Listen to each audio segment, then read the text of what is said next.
It's June 4th, 2026, day 96 of the U.S.-Iran conflict. Yesterday, 215 members of the United States House of Representatives voted to stop this war. 4 Republicans broke ranks. Every single Democrat voted yes. Cheers erupted on the House floor. Cable news called it a historic rebuke of President Trump, a major bipartisan moment. Democrats said, and I am quoting directly here, that they had followed the Constitution and that enough is enough. And then this morning, Trump got on Truth Social and called the whole thing a meaningless vote. He called the 4 Republicans who crossed party lines grandstanders. He called their actions unpatriotic, and he kept right on running the war. Here's the thing that every single headline missed. They are both right. The Democrats are right that this is the most significant congressional pushback on this war since it started on February 28th. And Trump is right that it changes absolutely nothing about what happens next in the Strait of Hormuz. That contradiction, how both things can be completely true at the same time, is what we are going to break down today. Because understanding it tells you more about where this war is actually going than anything you will hear on cable news tonight. The War Powers Resolution passed 215 to 208. 4 Republicans voted with every Democrat to support it. Thomas Massie of Kentucky, Brian Fitzpatrick of Pennsylvania, Tom Barrett of Michigan, and Warren Davidson of Ohio. This was the 4th time the House voted on this resolution since the war started. The first 3 times, it failed. On May 14th, it ended in a 212 to 212 tie, so close that Republican leaders literally sent House members home early for a recess to kill the momentum.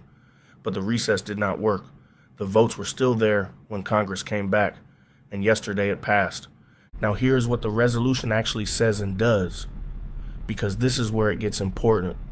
The resolution directs Trump to remove U.S. armed forces from hostilities with Iran unless Congress votes to declare war or specifically authorizes the use of military force. It is a concurrent resolution, which means it requires both the House and the Senate to pass it. The Senate has not passed it. It still needs to go through the Senate, where Republicans hold the majority and where a similar effort failed to even advance just weeks ago. And even if the Senate somehow passed it, Trump would veto it. He has done it before on a nearly identical resolution in 2020. No War Powers Resolution veto has ever been overridden in American history. Ever. You need a 2/3 majority in both chambers to override a veto. That is not happening. Not with this Congress, not on this war. So what you have is a symbolic vote that signals political pressure, but delivers zero legal force to actually stop anything the Pentagon is currently doing. Trump called it meaningless. That word is too strong, because political pressure is real and it matters. But he is not wrong that it changes nothing about the operational picture over the Strait of Hormuz tonight. Here is what this vote actually tells you, and this is the version nobody is assembling for you in a single view. This vote is not primarily a message to Trump. It is a message from Republicans to their own voters. Think about who those 4 Republicans are. Thomas Massie of Kentucky just lost his primary to a Trump-endorsed candidate. He is leaving Congress. He has nothing to lose. Warren Davidson of Ohio and Brian Fitzpatrick of Pennsylvania represent districts where the economic cost of this war, oil prices climbing back toward $100, stocks halting their record rally, disruption to global shipping, is being felt directly by their constituents. These are not idealists.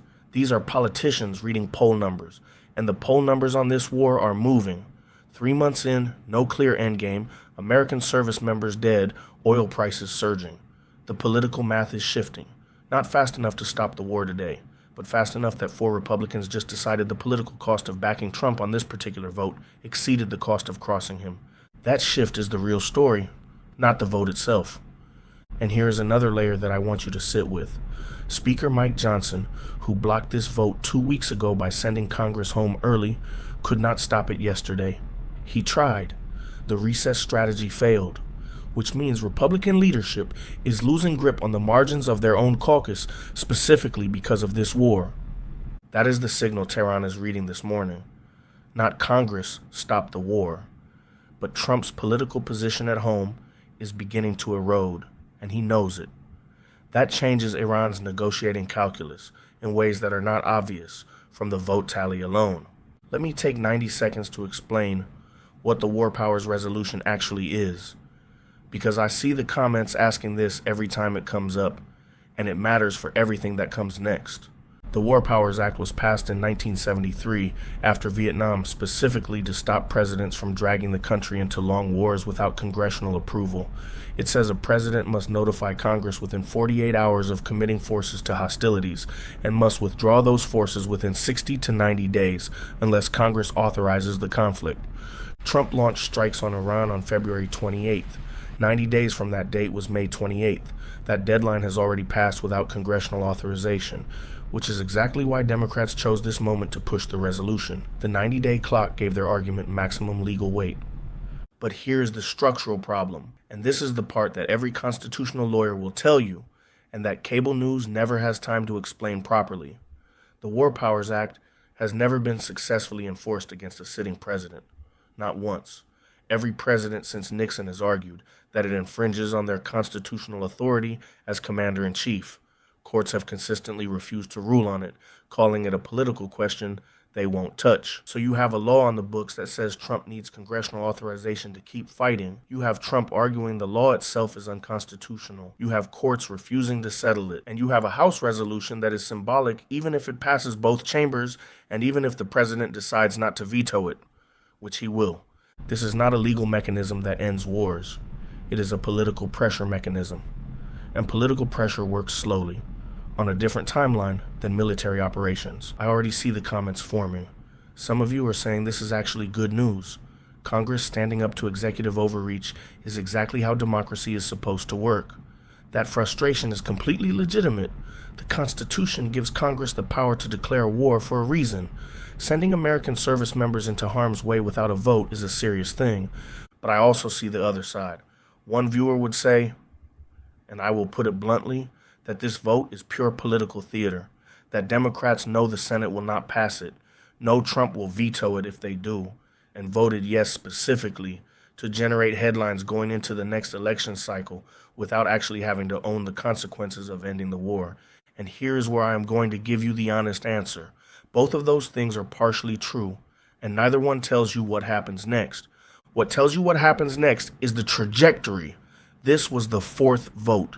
Each time it got closer. 219 to 212 failed, 212 to 212 tie, and now 215 to 208 passed. The direction of travel is clear. The question is whether the political pressure accelerates fast enough to matter before Iran and the U.S. reach some kind of negotiated outcome on their own timeline. While Washington was voting, the rest of the world did not pause.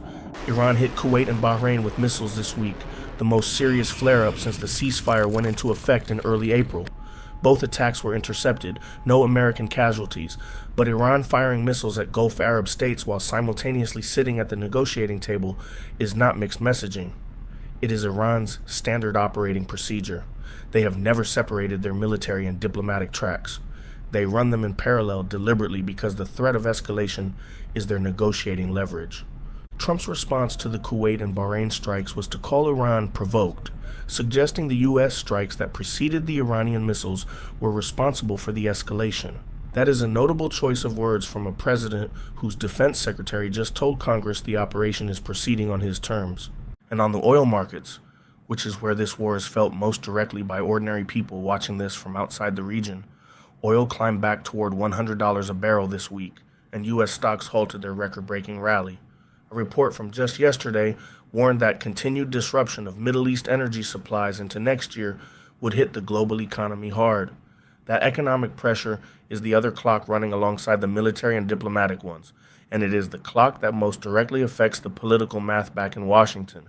Let me pull everything together into the picture that matters. Here is what the war powers vote: the Iran strikes on Kuwait, the oil price spike, and Trump's grandstanders post all tell you when you look at them together. This war is entering a new phase. Not a more violent phase necessarily, but a more politically complicated one. The military situation has been relatively stable for weeks. The ceasefire is technically holding even while both sides keep firing at each other, which is a sentence that only makes sense in the context of this particular conflict. The blockade is running. The economic pressure on Iran is real and mounting. The diplomatic track is active. What is changing is the political environment around the war back home. 4 Republican defections in the House is not a crisis for Trump, but it is a signal. And if oil stays near $100, if the economic costs keep mounting, if there are more American casualties, that 4 becomes 8 and then 12. That is the trajectory Tehran is betting on. Outlast American political will. That has always been Iran's strategy. It worked in Lebanon in 1983. It worked in Iraq. The IRGC has a longer memory than any election cycle. The question this vote actually raises, and I want your honest answer in the comments, is this. Is the war powers vote a sign that American political will is genuinely beginning to fracture, or is it a pressure release valve that actually makes it easier for Trump to keep fighting by showing he has political opposition at home, which paradoxically strengthens his negotiating hand with Iran by proving that time is not unlimited? Because there is a version of this where Iran reads the 215 to 208 vote and decides to hold firm for another 60 days, betting that the domestic pressure will force a better deal. And there is another version where Trump reads the same vote and decides he needs to close this out before the Senate follows the House, which means pushing harder on Iran at the negotiating table, not pulling back. Which version is right? Let me know in the comments. Drop your country, give me your read, and tell me what you think the next 72 hours look like as this resolution heads to the Senate. If this breakdown gave you something you could not get from a headline, hit subscribe right now. This story is moving faster than any news cycle can keep up with, and you do not want to be catching up. Follow Adrian Cross on X and Instagram. I am posting updates there every day as this develops.